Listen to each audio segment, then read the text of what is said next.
পাটি দুধওয়ালি সবে তার গরুর দুধ দোয়া শেষ করেছে এবং 2টি বালতি তাজা ক্রিমযুক্ত দুধে ভরা ছিল। সে একটা লাঠিতে 2টি বালতি আটকালো এবং বাজারে বালতি ভর্তি দুধ বিক্রির জন্য বেরোলো।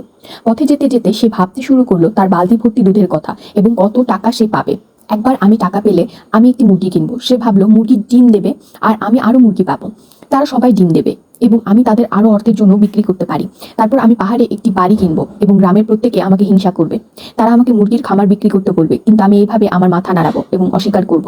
এই বলে পাটি দুধওয়ালি মাথা নাড়লো এবং তার বালতি পড়ে গেল। পাটি চিৎকার করে উঠলো যখন সব দুধ মাটিতে ছিঁড়িয়ে ছটিয়ে গেল। গল্পের নীতি কথা, ডিম পাড়ার আগে মুরগির সংখ্যা গুনো না। আর একটা গল্প বলি।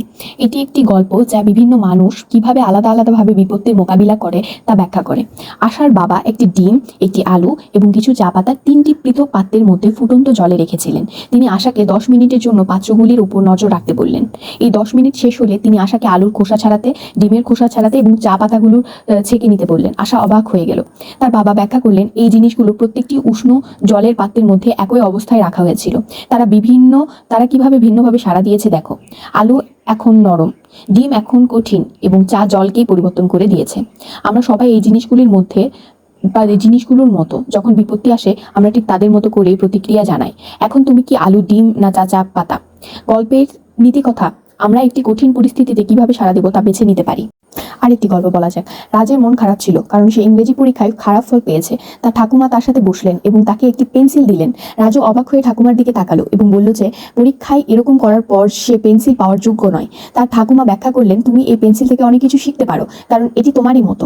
এটিকে ধারালো করার সময় এটি যন্ত্রণা অনুভব করে, ঠিক যেমনভাবে তোমার পরীক্ষায় ভালো না করায় তুমি ব্যথা পেয়েছো।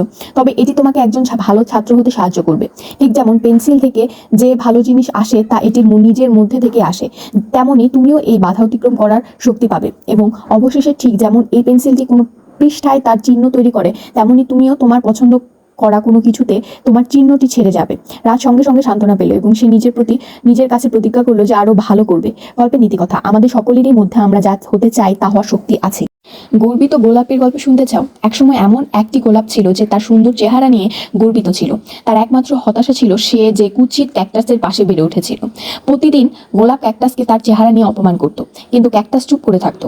বাগানের অন্যান্য সমস্ত গাছপালা গোলাপকে বোঝানোর চেষ্টা করেছিল, কিন্তু সে তার নিজের ভালো চেহারা নিয়ে খুব প্রভাবিত ছিল। এক গ্রীষ্মে বাগানে উপস্থিত কুয়োটি শুকিয়ে গেল এবং গাছগুলির জন্য জল রইল না।